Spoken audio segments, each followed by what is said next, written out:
This investor found a formula that works in his market, and he's stuck with it for almost 2 decades. Now he has almost 30 rental units, which will give him the option to retire from his day job by age 50 without compromising his lifestyle in retirement. That's the power of real estate. You choose the strategy, you control the investments, and over time, they'll start putting life-changing money into your pocket. Let's hear how he did it.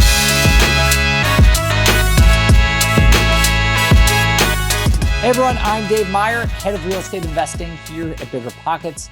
I've been buying rental properties for 15 years now, and on this podcast, we teach you how to achieve financial freedom through real estate investing. Today, we're bringing you the story of an investor named Tony DiGiacomo. Tony lives in Rhode Island, and he's invested through almost every era of the last couple decades, starting before 2008, then continuing after the crash, and buying properties consistently through the pandemic and up to today. And what I think Tony's career shows is that it's possible to buy real estate at almost any time. You just need to focus on a strategy, understand what a good deal looks like in your market, build the necessary relationships, and be willing to act when the right opportunity arises. Tony is doing all this and has been for a long time. He now has 12 different properties that are going to fund his retirement long before the traditional retirement age. And he's not doing any crazy direct-to-seller, time-consuming marketing or risky financing strategies. He's just following the principles we preach on this show every single week. So if you're not sure how to get started buying properties, or even if real estate is right for you, Tony's story might change your mind. Let's bring him on. Tony, welcome to the BiggerPockets podcast. Thanks for being here. Happy to be here. Thanks for having me. Yeah, this is going to be a fun episode. I'm really eager to hear about your investing journey. It sounds really interesting. So tell us where it began. So where it truly began was when I was a child. So my father, who was an immigrant, came to America, factory worker, heard from a coworker that he bought a rental property and the tenants are helping him pay down the mortgage, and he's hoping that would be his financial freedom. So my dad thought that was a great idea for himself. So, throughout the years, he bought a few of those properties when I was very young, and I would paint with him. I would collect rent with him. I would be a property manager with him. That's really where it started. So it was something that I always planned to do.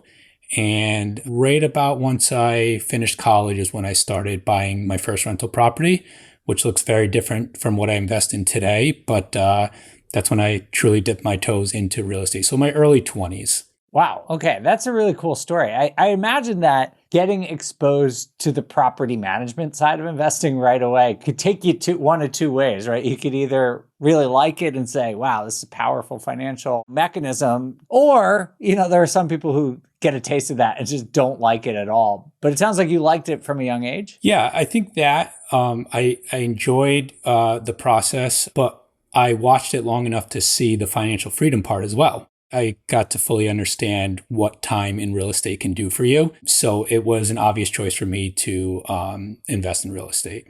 And you said you got your first rental property relatively young. Were you just straight into it, trying to do it full time, or were you doing another job as well? I was doing multiple jobs. So I was that kid that would work breakfast at a restaurant, then, go out. I started a landscaping business. I was mowing lawns in the afternoon. Then I was working at a pizza place at night.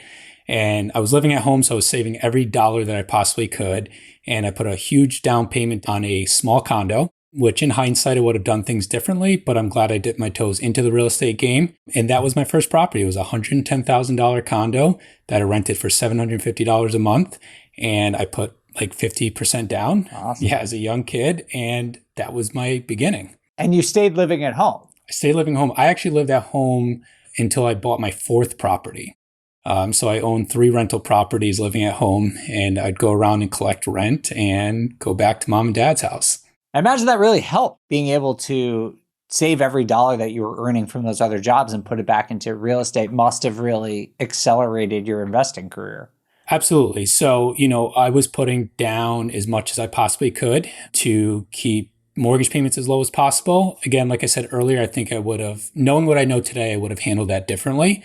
I would have leveraged, things a little bit more. Mm-hmm. But, there's no mistakes. There's only lessons learned. So I've learned from that and I've grown from that. Can I ask you what year this was when you were starting out? So that was in 2004, I bought my first property. Okay. And so these first 3 deals, it sounds like at least, or maybe more, were prior to the crash, right? So how did that go for you? So you hit that perfectly. Yes, the first 3 deals were before the '08 crash. And then I started evaluating deals and everything seemed super exciting. So the 3 prior deals didn't look as great anymore. Now I'm trying to gobble up as many properties as possible.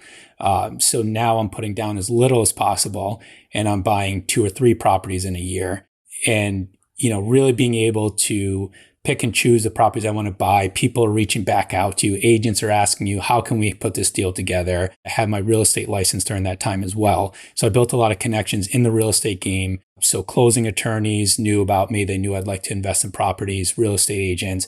So sometimes I was able to buy a property that they just couldn't move and I'd name my price and sometimes that would stick. So, the next 5 or 6 deals I bought were incredible in hindsight. It's interesting because we were just talking about leverage. And I'm curious if you think that having put down a lot more money in those first 3 deals helped you get through the 2008 situation, because some people who were putting down 3-5% during that time didn't make it through the other side.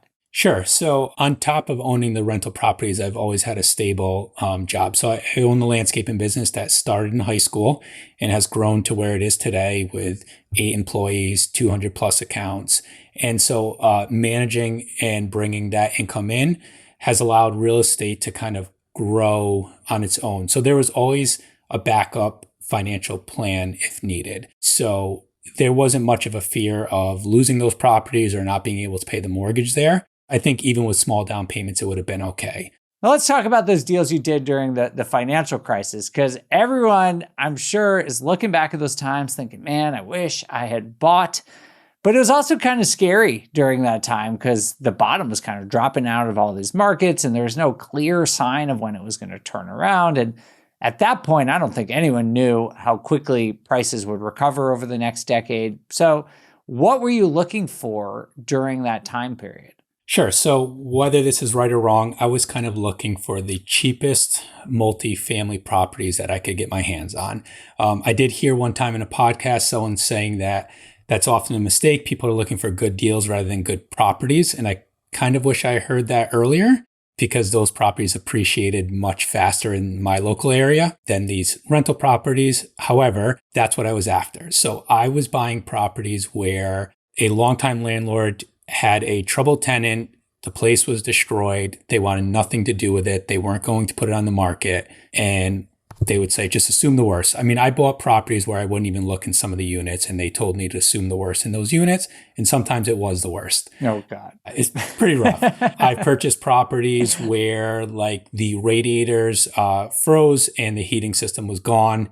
I purchased a few inhabitable properties that just needed full gut job renovations. And that's where I started using line of credits as a huge tool. Still to this day, I think line of credits are most valuable tools that you can use in real estate. So being able to purchase these properties with a line of credit, renovate them with a line of credit, and then putting traditional financing on it, freeing up that line of credit again, and then just rinse and repeat. For those in our audience, Tony, who aren't familiar with the term line of credit and what it can be beneficial for, can you just fill them in? Sure. So a line of credit is typically equity that you have on a property that you can go to the bank and say that I want to borrow against this property without putting a complete fixed term on it. What you're looking to do is basically have the ability to borrow against it and pay interest only on it. And you only pay interest if you are borrowing that amount of money.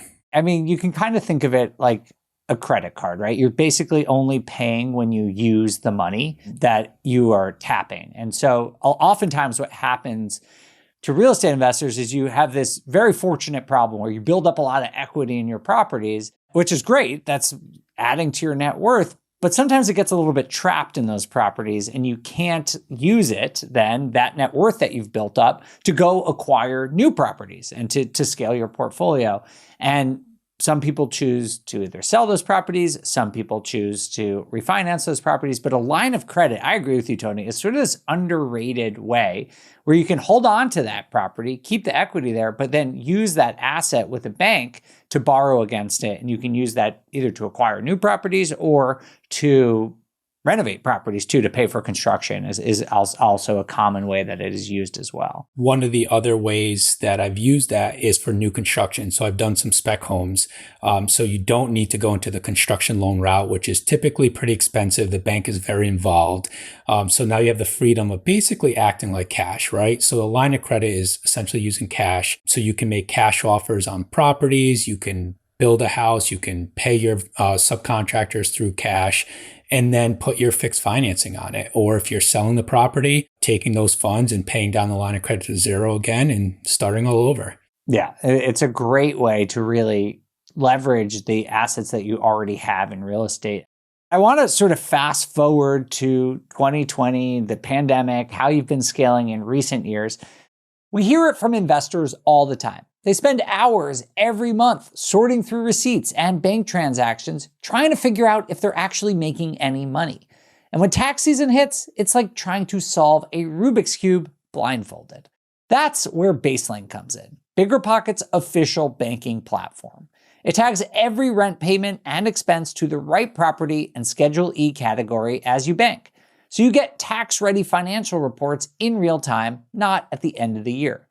This way, you can instantly see how each unit is performing, where you're making money and losing money, and make changes while it still counts. Head over to baselane.com/biggerpockets to start protecting your profits and get a special $100 bonus when you sign up. That's baselane.com/biggerpockets. Thanks again to our sponsor, Baselane. Let's fast forward a couple years, Tony, because I want to talk about how you're scaling in today's market. Let's just go to 2020. Like, where were you at that point? So at that point, I continued to invest, and some of the early properties just kept exploding in value. And so equity was there. So I continued to pull line of credits. I was really gearing up to have the ability to purchase more properties, scale up. And I'm glad I positioned myself that way because once COVID came, there was a lot of uncertainty what would happen with real estate. And in my area, like many other local areas, real estate prices just went through the roof. So these two families or small rental properties were being gobbled up by like first-time home buyers because that was their only ability to get into real estate or buy a home. So now we're competing as investors with first-time home buyers, and we can't make the numbers work. So it was time to pivot and get away from like 2 or 3 family homes and go into other things. So some of the more recent projects, I built an industrial garage complex. So like renting out to contractors, which is a really great business. I wouldn't mind doing that again because the tenant pool is easy to work with. So contractors storing their equipment or whatever they need to store their business for, it's their livelihood. They're paying their rent. There's not much to maintain. It's basically a square box with a bathroom. That has worked out really well so far. That's pretty cool. I imagine that being in the industry, running a landscape company, you probably understand this really well and we're able to see a unique market opportunity. I don't know, hosting the show for a while now, I haven't heard anyone do something like that. It seems like some mashup of self-storage and industrial property. It's pretty cool. It's basically what it is. So the unit sizes are 20 by 40. So they're 800 square feet with large oversized garage doors. I think they're 14 feet tall. So you can get larger equipment in there. And the tenant pool's, a mixed match of a plumber, someone who stores cars in there. Another person just stores household items in there. So just an oversized self-storage unit. It's a very clean business. I've noticed that the same thing you said, that in the last couple of years, the 2 to 4 unit segment has gotten extremely competitive, whether it's from homeowners, it's basically the house hacker dream, right? Mm-hmm. And as Tony noted, the numbers for someone who's buying to use it as a house hack and as an investor are just different. Because as a house hacker, you don't need to cash flow to make that work for you. You just need to lower your overall cost of living. Whereas I assume, Tony, you are looking for a solid cash on cash return on par with your other investments.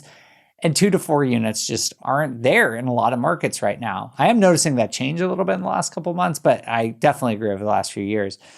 I'm curious why you went to sort of like a more of an industrial model instead of, for example, going into larger multifamily or single family homes, which would be a business that you sort of were already running. Sure. So on top of that, I'm still dabbling into other projects. So one other project I'm currently working on is taking an old commercial building and converting it to condominiums. Oh, cool. So we're probably about a year and a half into this project with approvals, some environmental stuff. It's along the river. So there's coastal resource management we're working with. Town planning. It's a comprehensive plan. So I have an investor that I'm working with on that project, and we're basically going into a 14-unit condominium complex that we're going to be building out. Wow, that sounds like an awesome project. And what's the timeline going forward from here? So we are coming up for final voting at the town. So we had multiple planning and zoning meetings to iron out all the details. Our next meeting is for our final approval, which there was no request at our last meeting for updated details. So once that happens, we start the environmental work because it was a dry cleaners before we purchased it. So there was some chemicals that went into the ground. So we have to work with that. And then we start our project of renovating it into a residential complex. Nice. Well, good luck. It sounds like a super cool project. I'm curious, Tony, you started buying a condo. You bought a bunch of multifamilies. What was the transition like to doing some more active work, whether that's heavy renovation or this ground up development kind of stuff that you've been talking about? Was that transition difficult? I think along the way, there was enough smaller projects that got me to this point. I did purchase a couple pieces of land that was just raw land that needed approvals. So single lots for a single family home that I worked with engineers and architects on to put up a home to sell. And I think just those small projects pretty much gave me the background that I needed to scale up. Essentially, it's the same process, just at a larger scale. And in those smaller projects, did you get to know contractors in particular, subs, that kind of stuff that you could use in the bigger ones? Absolutely. So I feel like with every project, I constantly fine tune that list. That list of people has changed over the years. But when I find someone that I really enjoy working with, that I can trust, it's so valuable to be able to call that person and say, hey, I'm doing this project. You're going to be the plumber for this project. And I know they're going to treat me right and treat me fairly. So I'm constantly trying to build that team so that I don't need to interview and shop new people every single time. I'm sure for a lot of people listening, the appeal of new construction and these conversions is pretty high. It's appealing to me too. Would you recommend sort of following the path that you have where you sort of started small and built incrementally rather than going from a couple of rental properties jumping straight to larger multifamily or more hands-on construction type projects?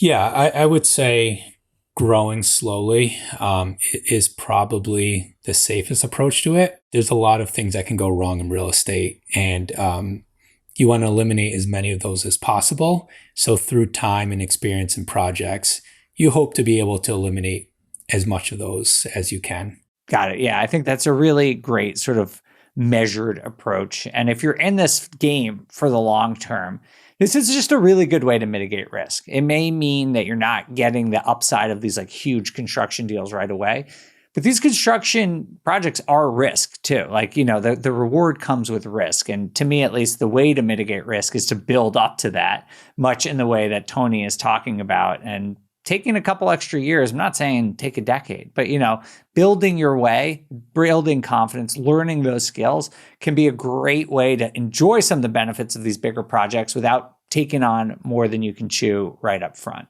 So Tony, we sit here in 2025. Can you give us a little overview of what your portfolio sort of holistically looks like today? Sure. So it's about 15 total properties that probably adds up to 25 to 30 doors. It's a mixture of, the industrial garage, 5-unit property, and then mostly 2 to 3 unit homes and a few single family properties.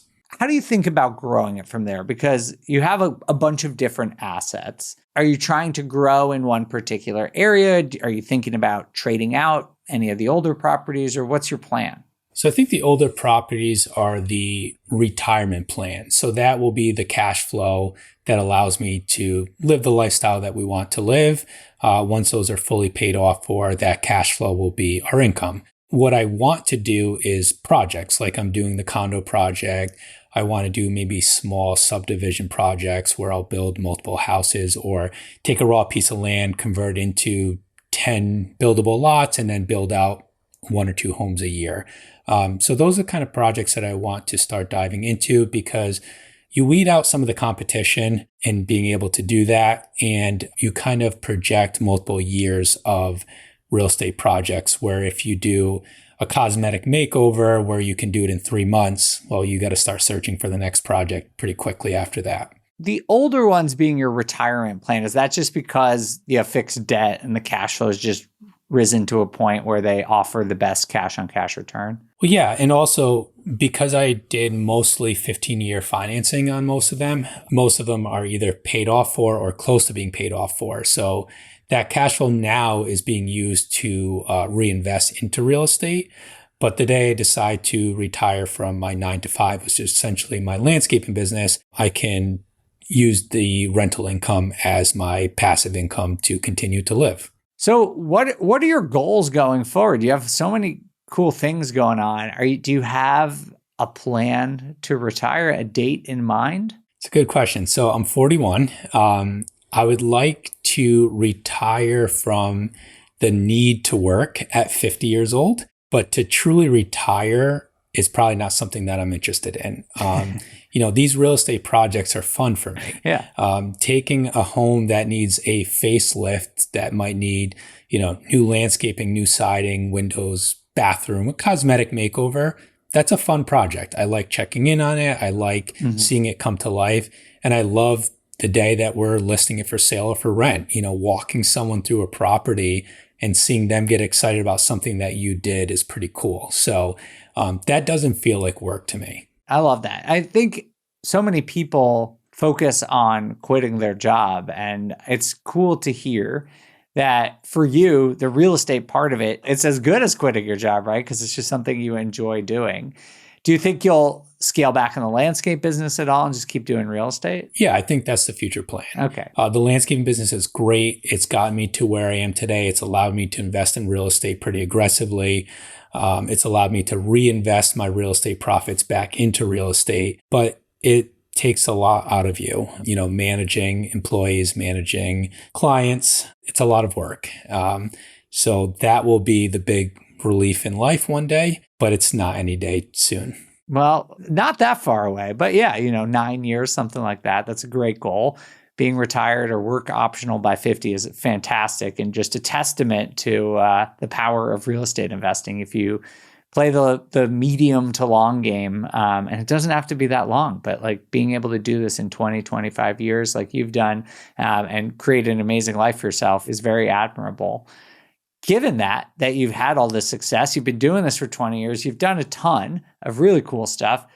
What advice do you have for investors who are trying to either get started or scale up their portfolios in this new era of real estate investing that we're in? Yeah, so this reminds me of a question that used to be asked on this podcast when I've been listening long enough, when I remember there was the famous 4 at the end of the podcast. Yes. Yeah. And I'd always think to myself, how would I answer this question? And it was interesting to hear all the different responses to those questions. And one of them was similar to what you just asked. And I always felt like the answer to that is the people that think you're going to get rich the day you buy a property is where the mistake is. Real estate is really a long-term game. It's not a get-rich-quick strategy. Sure, there's always stories of someone who flipped a home and did exceptionally well on it, but that's not the proven point of real estate. So what's proven over time is if you invest in real estate and you invest strategically, in time, it'll be a really great payoff. I love hearing that because I totally agree. There are fun short-term wins, right? It's great if you flip a house or you do a burr or something, and it's great. And that can really change your life. But real estate, the mindset, I think, is really what's important, is that even if you get those short-term wins, the long-term approach is going to help you target the right types of properties, use debt in a responsible way, build relationships with your tenants, build relationships with contractors, and seeing this as a real business that you're investing not just your money, but your time and part of your life into, is super important to success in this industry. Otherwise, you might just find yourself super disappointed, because the reality is it takes work. But I mean, as Tony's shown, it takes work, but in 15, 20 years, you can really change your financial situation. You can retire realistically in 1, 2 decades instead of 4 or 5 decades. That to me is that it's long term, but if you think about the grand scheme of things, that's still really short compared to what most people are working to reach retirement. And I think it sets up for a retirement that is not much different than the lifestyle that you live today. So I find a lot of people who retire from a typical 9 to 5 have to make adjustments to their lifestyle. And that's something I promised myself I wouldn't do. I didn't want to work my entire life to then start, penny pinching in retirement. So I wanted to create a retirement where I could continue to live the lifestyle that we're living during our working years. That's really cool. My parents recently retired, and they both told me they heard something that you should also retire to something, not from something. And I think that's really important too. Like if you're just trying to quit something and have nothing else to do when you're done with it, like that is dangerous. I think a lot of people find themselves bored. You hear a lot of people who are retired go back to work. But I think the way you're setting it up, not just from a financial standpoint, not changing your lifestyle, but like still having something to do, something you like doing in retirement, and maybe the pressure is off, which is fantastic. But like you'll still have some things that get you excited and get you out of bed in the morning. Right. Yeah, I love what your parents said. I think that makes a ton of sense. And something I'm looking forward to, I have 2 young daughters, 11 and 8 years old. And I want to guide them into real estate. So I want to help them with projects. I could be the boots on the ground as they're running around and, managing their family and their life. And I could be at the point in my life where I hang around their projects. So that would be a really cool thing for me to see one day. That would be awesome. What a dream, right? You could stay in real estate, help your family. That would be really, really cool. Well, I'm sure you'll be there. It'll be multi-generational real estate investing, going from your dad to you to your daughters. That would be a really cool story. Right. Well, Tony, thank you so much for joining us today. This has been a really fun conversation. Thanks for sharing the story and your insights with us. Yeah, thanks for having me on. This was really cool. It's an awesome experience to be able to listen to this podcast pretty much daily. And then being a guest on the show is pretty great. So thanks for having me. Of course. And thank you for listening for so long. We really appreciate being such a great member of the BiggerPockets community. Thank you all so much for listening to this episode. And I should mention, if you have a story like Tony, you're listening to this podcast and you have a cool story to tell, we are always accepting guest applications. You can go to biggerpockets.com/guest and fill it out there. Thank you all so much for listening to this episode. We'll see you next time.